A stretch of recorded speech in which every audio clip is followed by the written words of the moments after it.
Well, I've been thinking about all the places we've surfed and danced and all the faces we've missed. So let's get back together and do it again. And by do it again, I mean talk about the Beach Boys' newest, biggest box set, the 60th anniversary of the Beach Boys reissue of Sounds of Summer. Here's the 6 LP box set I unboxed about a month ago. I also have another video about the original that dates back a little bit further. Talk about what we could expect from these new releases, and you can still check that out. I made sure it would still be relevant even after the issue of the new one. All of my Beach Boys videos are condensed into one handy playlist. Most of them are retro things, oddities like 8 tracks and Pickwick records, but you can find all the new stuff there too. Speaking of new stuff, let's jump right in and talk about the CD set. I bought this at Barnes & Noble. You can see the price sticker there. I was there stocking up in July on Criterion Collection purchases. I actually didn't buy that many. I was going to do a video about them, but I didn't have that many to talk about, so I skipped that and did something else instead. But I bought this here, and I thought we'd take a look at it.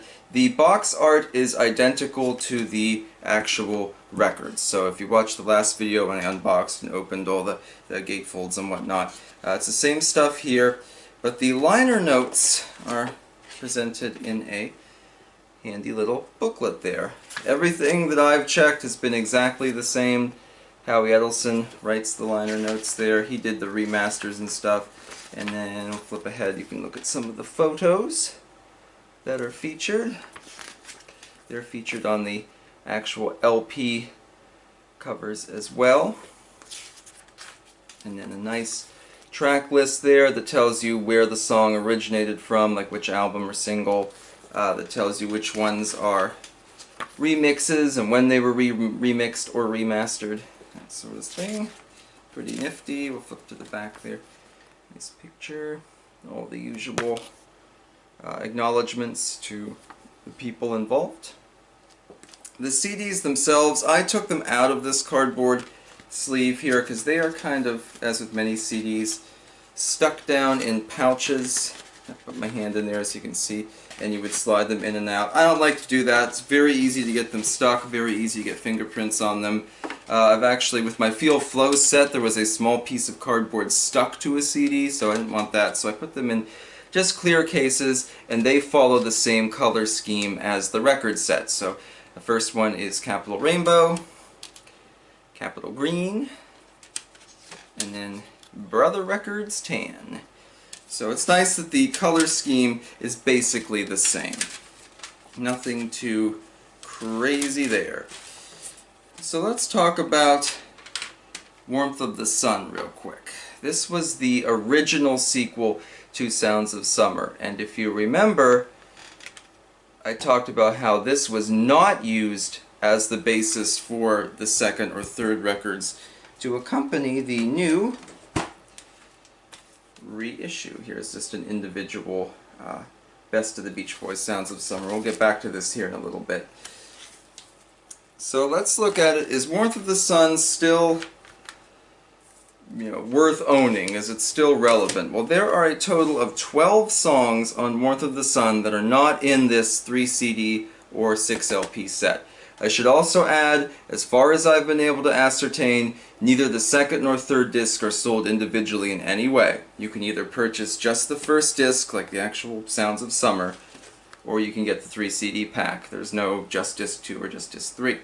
Warmth of the Sun has Catch a Wave, Hawaii, Little Honda, 409, Then I Kissed Her, Please Let Me Wonder, The Little Girl I Once Knew, Breakaway, the alternate mix, not the single version, Why Do Fools Fall in Love, Cool Cool Water, the single mix, not the album version, Don't Go Near the Water, and California Dreamin'. That's a total of 12 songs on here that are not in this new set.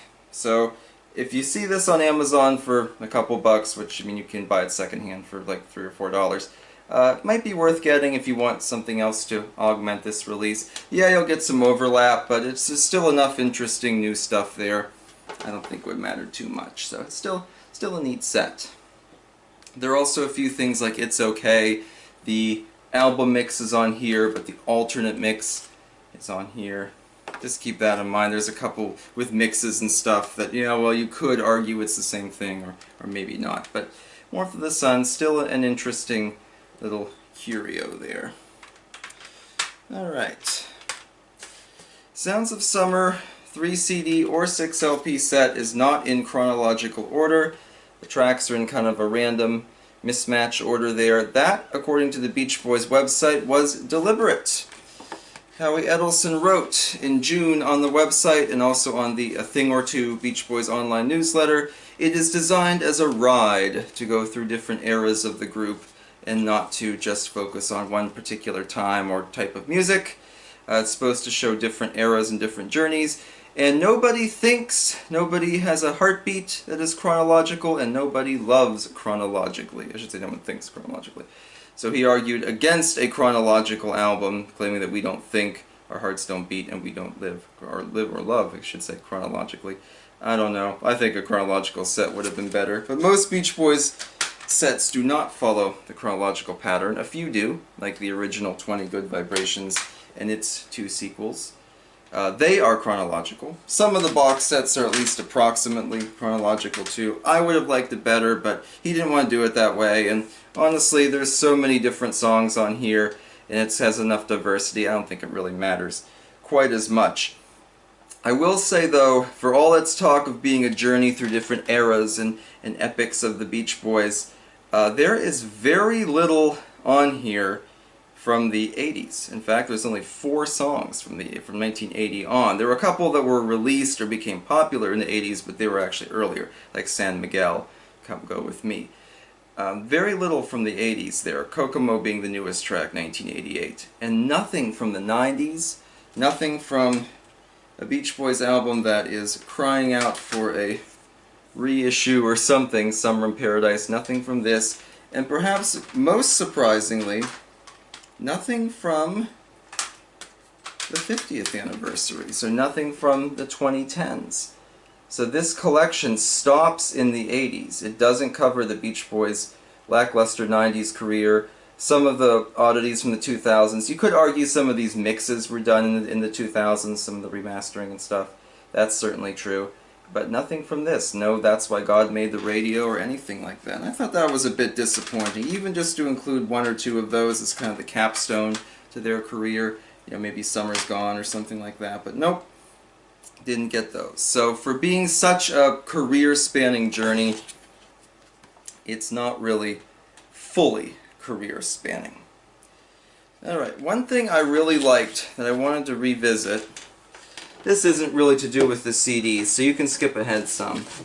I really liked these sort of retro modern Capitol Records sleeves, which pictured most of the Beach Boys releases. Sleeve number 1 is in brown.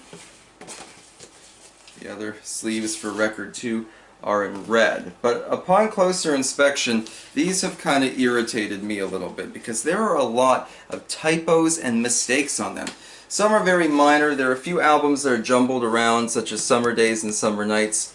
Should be after Beach Boys Today. Or on the back side here, Stacko Tracks is moved way up chronologically. It should be like around 2020, not way up here. They could have done this for an artistic reason. Maybe I thought it looked better. So I wasn't too mad about that. It was just a little, decision there.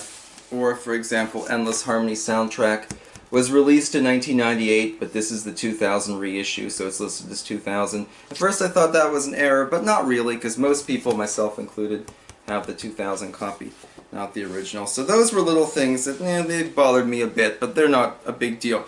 What did bother me more are the typos. Little Deuce Coupe is misspelled right underneath a picture of the album. We have the E and U in Deuce is reversed, and Coupe is missing its E, so it's coup, like a military coup. Not what we're looking for. That's like a mistake a teenager makes. You have to copy something and you misspell it even though the correct way is right above you. But that wasn't even what made me the angriest. Look on this side here, Wild Honey, listed as 1968, which isn't quite correct. It was late 1967, but I give that a pass because it was pretty close. But Wild Honey reads, Darlin', Sloop John B., Wild Honey, and more. Sloop John B. is not on Wild Honey. It was on Pet Sounds. And to add insult to injury, Pet Sounds down here even lists Sloop John B. as one of its tracks. What are they thinking? I don't know, but that didn't even make me the angriest. Stacko Tracks says, Sail on Sailor, Marcella, Don't Worry Baby, and more. Alright, Stacko Tracks was recorded and released in 1968. Marcella and Sail on Sailor didn't even exist yet. They can't be on this album. It's impossible. Because whoever made this accidentally copied and pasted the description for Beach Boys in concert down here in the corner and pasted it up there. You know, really, mistakes like this, that's not the way to do it. On the red ones here, there are a couple little typos.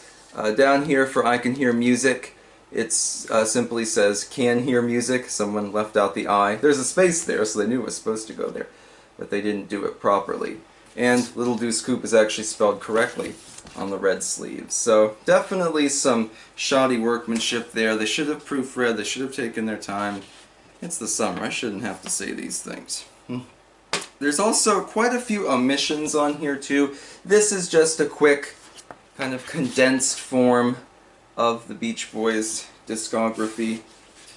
Some omissions didn't surprise me, like Sunshine Dream or Made in USA. Those compilations and collections either didn't catch on or are replaced by better ones, but there are a few on here that I thought they could have included. Only a couple of the digital sets are here. Keep an Eye on Summer, Wake the World, and I Can Hear Music. None of the live ones, which would have been nice maybe if they'd put one of the live ones on here at least.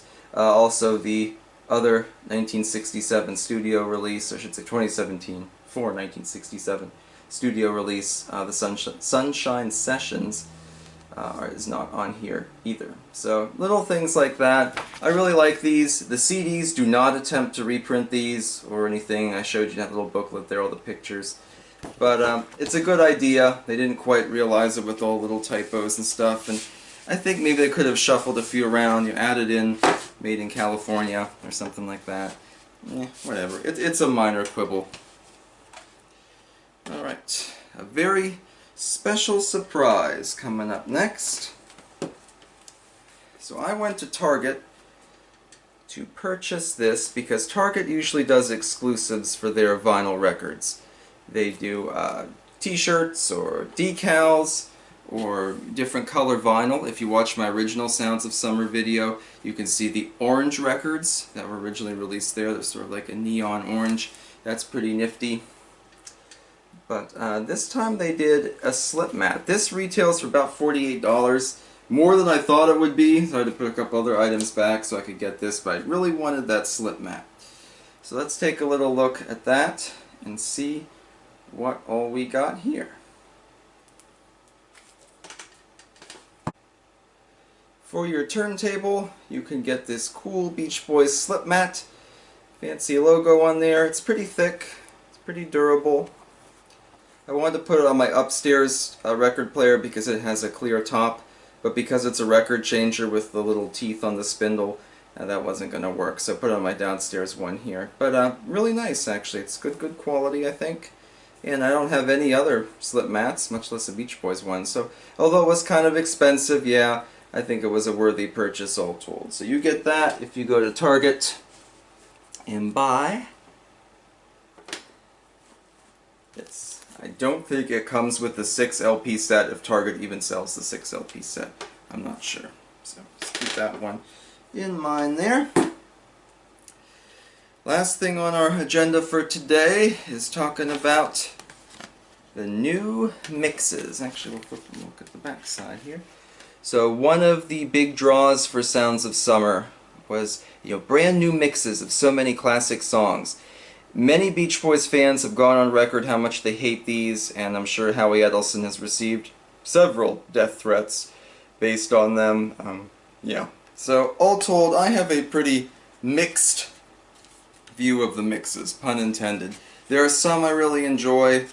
and some I wasn't too keen on overall. First of all, the one that interests me the most actually is Can't Wait Too Long, also known as Been Way Too Long. That one is different than the version used on the 1993 box set Good Vibrations, even though the liner notes say it's the same. So I think it's almost more of a re-edit than a remix. Can't Wait Too Long, also known as Been Way Too Long, was an unfinished song by the groups. There are many different versions released on different Beach Boys things, some of them more complete than others. So I think this is a whole new edit. It's similar to the 1993 one, but it's not exactly the same. So that was kind of neat. It was kind of like getting a brand new track in some ways. I really liked a few of them, like Let Us Go On This Way is probably my favorite. People have asked me that, and that's the one I always pick. Let Us Go On This Way, it's loud and crazy and goofy, but that kind of suits the song it's on. I also like the ones that really try to like amp up the music, like Do You Want to Dance I thought was really good, because they, you know, those loud drums and all that stuff really helped to kind of make the song an even bigger groove than it was before. I like that a lot. The Feel Flow stuff that's new, like new mixes of Susie Cincinnati and San Miguel, sound pretty strong. I enjoyed those. And I like the new Marcella, which was one of the tracks they released like in advance. I thought that was really well done. Some of them are kind of just neutral. They aren't that much different from previous ones. I listened to songs like In My Room, Wild Honey, and Do It Again kind of side by side with older versions, and there really wasn't much different. Those just kind of ride the median for me. And there are a few that I didn't care much for. You Need a Mess of Help to Stand Alone. I thought the music really overshadowed the vocals. I didn't like that. Help Me Rhonda, they stripped down a lot of the bass vocals, like Mike's part. And that bothered me because it sounded more like the original LP version of Help Me Rhonda than it does like the more popular chart-topping 45. That was kind of bothersome. Good Vibrations, I liked a lot of the music, but I noticed that there was some weird like cut-offs on the vocals. Notably, I love the colorful clothes she wear, which has become something of a meme in the Beach Boys community. That was kind of annoying. That's probably just like a little mixing mistake. But all told, I liked most of them. Some of them I think it depends on how you listen to them too, on record versus on CD, with or without headphones, because some like Surfin' Safari I didn't think sounded good with headphones, but I didn't mind them when I was just listening to them through speakers. So in the end, you know, you can't just say, oh, all the mixes suck or all the mixes are good. It's a little more surgical, a little more nuanced than that. I think to sit there and actually pick out which ones you like and why and that sort of thing. That's what I meant by surgical. So, cool stuff there. One more thing I meant to show off in previous videos and kind of forgot about. The original liner notes for the 2003 issue of Sounds of Summer by Anthony DeCamp. Definitely a bit different in tone than Edelson's were. But yeah, you know, it's an interesting set. Have you gone out and purchased the CD or the LPs? If you have, please leave your thoughts below. I always like to read your comments. One more peek there. And until next time, my friends, thanks for watching, and go out there and catch a wave.